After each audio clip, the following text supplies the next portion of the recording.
Assalamualaikum warahmatullahi wabarakatuh. Waalaikumsalam warahmatullahi wabarakatuh. Alhamdulillahi rabbil alamin, wabihi nasta'in ala umuri dunya waddin, wassalatu wassalamu ala sayyidina Muhammadin wa ala alihi wa sahbihi ajma'in, amma ba'du. Para pemirsa Asyiknya TV di Asyiknya Ramadan, alhamdulillah kita panjatkan puji syukur kehadirat Allah Subhanahu wa taala. Pada kesempatan ini kita dapat bertemu dalam satu acara Asyiknya Ramadan. Mudah-mudahan acara ini mendapatkan keberkahan dari Allah Subhanahu wa taala. Salawat dan salam senantiasa terlimpah atas junjungan alam Nabi besar kita Muhammad sallallahu alaihi wasallam.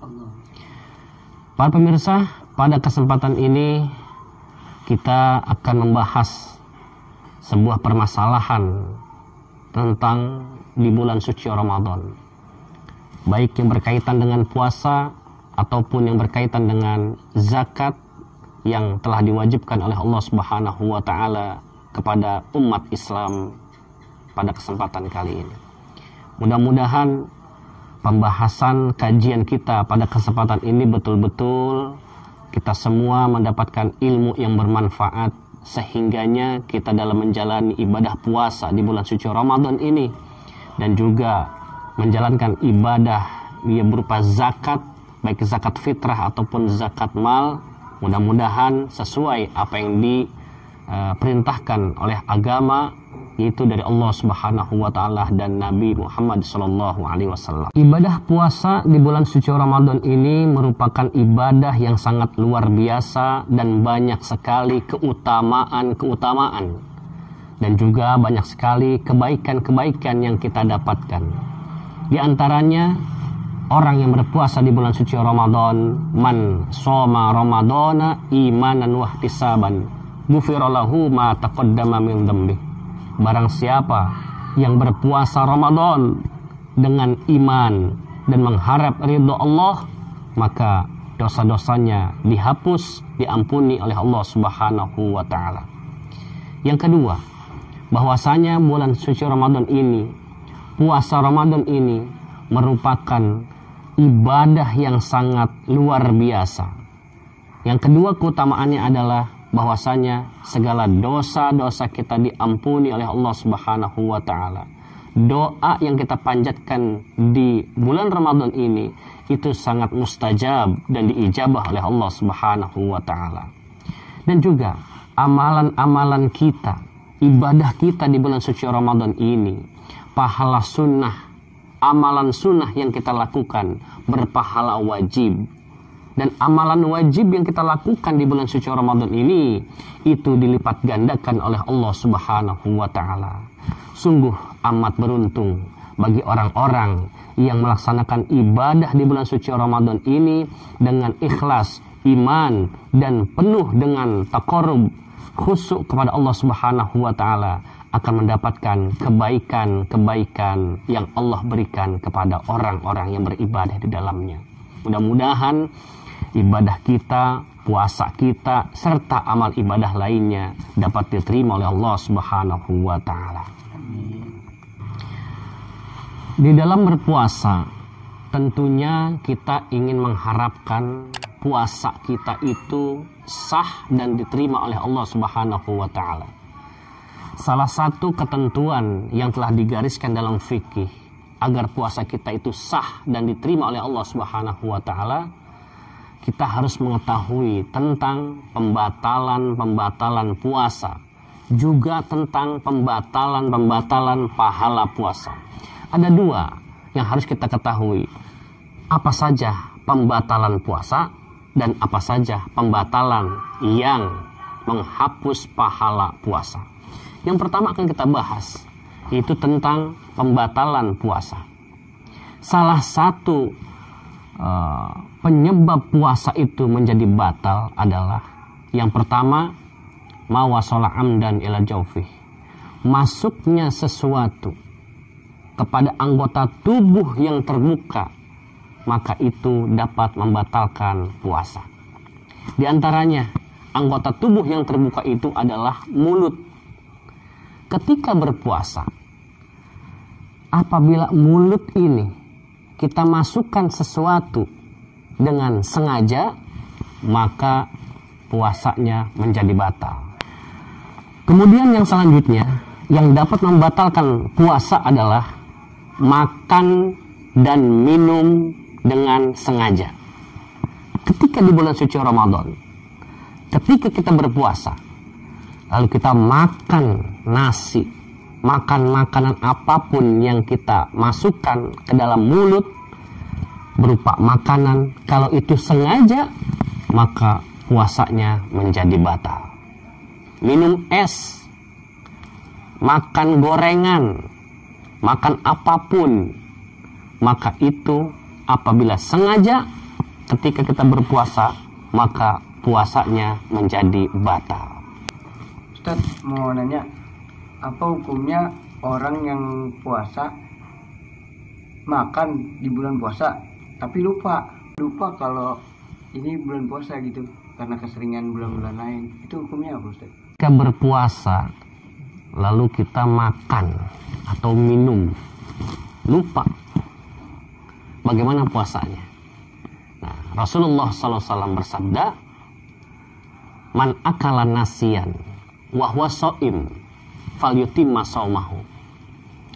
Kata baginda Nabi, barang siapa yang makan nasian itu lupa, dalam keadaan lupa, wa huwa shaim, sementara dia ini dalam keadaan berpuasa. Kata Nabi, falyutimma, maka sempurnakanlah saumahu, puasanya. Artinya apa? Artinya ketika kita berpuasa lalu kita makan lupa karena lupa, minum karena lupa, 3 piring lupa, makan nasi 3 piring, es teh manis 3 gelas lodong yang gede, sampai tahap puasa. Tiba-tiba datang tuh ibu kita, Jai, lagi ngapain Jai? Habis madang mak, 3 piring Jai. Iya mak, itu gelas 3, iya 3 gelas. Udahan, selesai, udah sampai tahap mak. Jai, emang lupa Jai, ini bulan puasa, emang gak puasa? Astagfirullahaladzim, mak lupa banget mak. Ya Allah, malah 3 piring, 3 gelas es teh manis. Ya Allah. Jadi gimana mak, puasa saya mak ini mak, saya lupa mak, betul-betul lupa, kagak sengaja saya. Kata maknya, karena maknya ngaji. Apa kata maknya? Saya dengar di pengajian Jai, kalau orang lupa makan ketika berpuasa nggak apa-apa, itu rezeki dari Allah. Jadi gimana puasanya mak? Puasa Jai lanjutkan, falyutimma shaumahu, lanjutkan puasanya. Tidak ada yang namanya batal ketika kita lupa. Kira-kira itu. Jadi besok jangan pura-pura lupa nih Jai. Jangan pura-pura lupa. Jadi kalau lupanya lupa beneran. Tapi jangan mengharapkan mudah-mudahan besok saya lupa. Jangan. Jadi puasanya dilanjutkan, tidak batal. Lupa. Berarti nggak batal nih Ustaz kalau benar-benar lupa? Nggak batal. Itu rezeki dari Allah Subhanahu wa Ta'ala. Ya, jadi lanjutin aja, nggak usah takut gitu. Beda dengan itu kan 3 piring nasi tuh, 3 gelas lodong es teh manis. Kalau lupa nggak sengaja itu sah, tidak batal, lanjutkan puasanya. Beda kalau dengan sengaja, meskipun 1 mata nasi sisa sahur nempel di pipi nih, bangun tidur kita kan jam 8 jam 9 ada nasi sisa sahur. Wah, sayang nih. Ini masih ada kuning, ibaratnya kuning opor nih.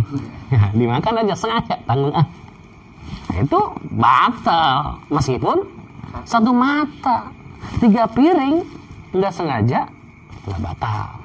1 mata nggak ngenyangin, batal kalau sengaja. Jadi lanjutin puasanya ya, Masya Allah. Tuh dengerin Pit, kagak batal lu, asal batal-batal aja lu. Kita juga orang kasih tahu Jay, kita juga tahu dari Pak Ustadz. Oh iya nih Jay, mumpung ada Pak Ustadz nih, kita juga mau nanya nih tentang masalah zakat, tentang memberi zakat kepada anak yatim dan janda, gimana Pak Ustadz? Oh baik, ini kita bahas tentang zakat sekarang. Bagaimana hukumnya membayar zakat kepada anak yatim atau janda? Di dalam Al-Quran, di dalam keterangan fikih dijelaskan bahwasanya yang namanya zakat itu sudah ada pos-posnya masing-masing. Dalam zakat ini, orang-orang yang berhak menerima zakat hanya 8 orang, 8 golongan manusia. Nah, nanti kita lihat apakah yatim ada di dalamnya atau janda ada nggak di dalamnya. Nah, 8 golongan yang berhak menerima zakat kata Allah dalam Al-Quran, yaitu yang pertama, innamas shadaqatu lil fuqara wal masakin. Zakat itu diberikan kepada fakir yang pertama. Fakir itu orang yang tidak punya penghasilan, sementara kebutuhan hidupnya sulit. Pertama. Yang kedua adalah miskin. Miskin ini adalah orang yang mempunyai penghasilan, cuma tidak dapat memenuhi kebutuhannya. Kerja mah kerja, punya gaji, punya penghasilan, cuma nggak cukup buat hidup keluarganya. Ini miskin. Kalau fakir parah, nggak punya penghasilan, nggak punya gaji, sementara emang harus makan, harus hidup anak dan istrinya. Nah, ini fakir lebih parah. Nah, yang kalau miskin ini. Yang ketiga adalah wal amilina 'alaiha. Panitia zakat ini dapat. Orang yang menerima dan menyalurkan zakat itu namanya amil, panitia zakat. Dan yang ketiga adalah wal mu'allafatu qulubuhum. Orang yang mu'alaf, non muslim baru masuk Islam, itu dapat berhak menerima zakat fitrah. Jadi meskipun orang mu'alaf ini non muslim masuk Islam, dia kaya, rumahnya megah, itu dapat berhak menerima zakat. Jadi bukan dilihat dari segi fakir miskinnya, dia mu'alafnya. Supaya kenapa? Supaya mu'alaf ini merasa dia bersaudara dengan kita, tenang dalam Islam. Yang selanjutnya, orang yang berhak menerima zakat itu adalah wafir riqab, hamba sahaya. Yang selanjutnya adalah wal ghorimin.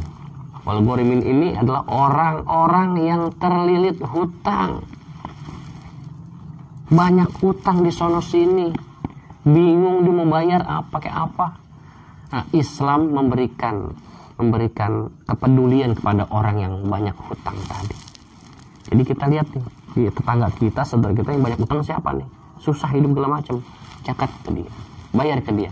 Mudah-mudahan uangnya yang kita bayar ke dia ataupun sesuatu yang kita berikan kepada dia, dia bisa menyicil untuk bayar hutangnya, untuk mengurangi beban hidupnya. Nah, yang selanjutnya adalah wafi sabilillah. Yang selanjutnya adalah wafi sabilillah, itu orang yang berjuang di jalan Allah. Ya, berjuang di jalan Allah ini banyak. Ada yang dia benar-benar di zaman Nabi, dia jihad fisabilillah untuk menegakkan agama Allah dengan cara berperang. Jadi orang yang berperang itu jihad supaya dia tuh semangat jihadnya, berikan zakatnya biar semangat dia, dikasih bekal dia. Nah, di zaman sekarang udah nggak ada seperti itu. Nah, bagaimana wa fisabilillah ini? Ada mengatakan, sebagian ulama mengatakan boleh fisabilillah itu termasuk guru ngaji. Nah, ini guru ngaji ini dapat nih haknya. Kenapa? Karena berjuang di jalan Allah. Jadi silakan. Nah, yang selanjutnya yang terakhir ada wabnis sabil, yaitu adalah orang yang dalam perjalanan. Dalam perjalanan ini musafir atau orang yang menimba ilmu, para santri yang menimba ilmu. Nah, ini kan orang jauh nih, wabnis sabil, berjalan jauh. Nah, ini dapat haknya untuk menerima zakat dari kita yang muzaki. Gitu. Nah, inilah. Jadi bagaimana? Kalau 8 golongan ini tadi kita sebutkan, anak yatim enggak disebut di sini. Janda pun tidak disebut di sini. Nah, dalam hal zakat ini memang yatim itu tidak disebut. Janda tidak disebut. Dan memang bukan haknya. Akan tetapi, apabila ada anak yatim yang kurang mampu, janda kurang mampu, dalam kategori di sini adalah misalnya dia miskin atau fakir, maka itulah dapat haknya untuk menerima zakat. Gitu. Jadi di sini yatim memang tidak ada. Kalau yatimnya kurang mampu, janda kurang mampu, dapat hak untuk menerima zakat fitrah. Kira-kira demikian. Masya Allah. Jadi begitu. Jadi yatim dan janda tidak ada hak untuk menerima zakat. Akan tetapi kalau yatimnya misalnya tidak mampu, jandanya tidak mampu, maka berhak untuk menerima zakat. Jadi di situ adalah miskin atau fakir. Lu Jai, dengerin Jai, yang harus dapat tuh janda miskin, bukan janda kaya lu yang dapetin. Apaan sih lu, ngapa jadi gua lagi janda-janda baik? Oh iya Ustadz, ini masih berkaitan tentang zakat nih. Saya mau nanya, kalau misalnya memberi zakat kepada saudara kandung misalnya gitu, kayak saya ke kakak saya, boleh gak tuh Ustadz? Memberi zakat kepada saudara kandung itu ada 2 syarat. Yang pertama syaratnya, boleh kita ngasih kepada saudara kandung itu kalau dia memenuhi syarat. Yang pertama adalah dia termasuk 8 golongan yang menerima zakat. Umpamanya contoh, di antara 8 golongan itu kan fakir dan miskin. Kalau kakak kandung kita, saudara kandung kita itu fakir atau miskin, dia sudah berumah tangga, punya anak 3, dia nggak kerja, susah hidupnya pokoknya. Nah, kita boleh membayar zakat kepada saudara kandung kita itu. Tapi kalau misalnya tidak termasuk 8 golongan ini, dia nggak fakir, nggak miskin, maka nggak boleh. Itu yang pertama. Yang kedua, syaratnya adalah kita kalau pengen bayar zakat kepada saudara kandung kita, itu yang kedua adalah apa? Yang kedua ini, dia bukan tanggungan hidup kita. Sehari-harinya kakak kandung kita itu yang ngasih makan, bukan kita. Nah, itu boleh.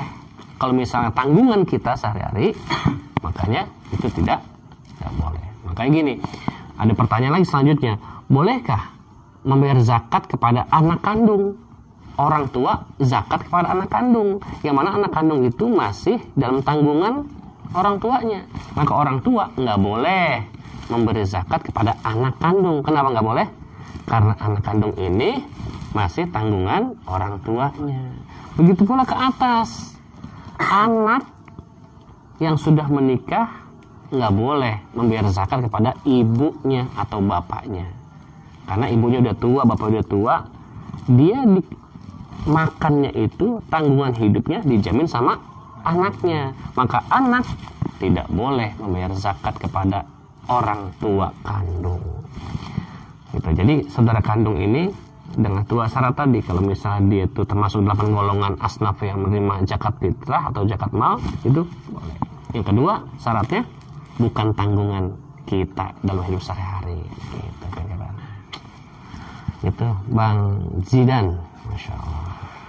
Ustaz, Jay mau nanya lagi nih. Lu Jay nanya mulu Jay lu.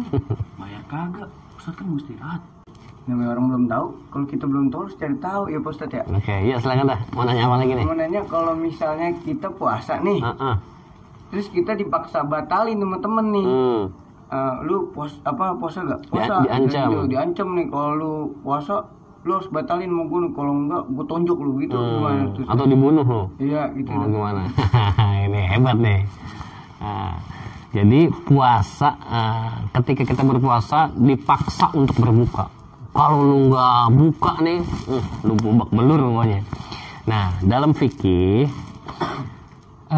kalau dalam keadaan dipaksa untuk berbuka puasa, udah buka aja. Daripada kita celaka, berbahaya bagi diri kita. Cuma itu tidak membatalkan puasa. Puasa lanjutkan nanti. Gitu. Jadi terusin puasanya. Cuma kita hanya sekedar menjaga jiwa kita, keselamatan kita. Ya silakan. Jadi tidak membatalkan puasa ketika kita dipaksa untuk berbuka.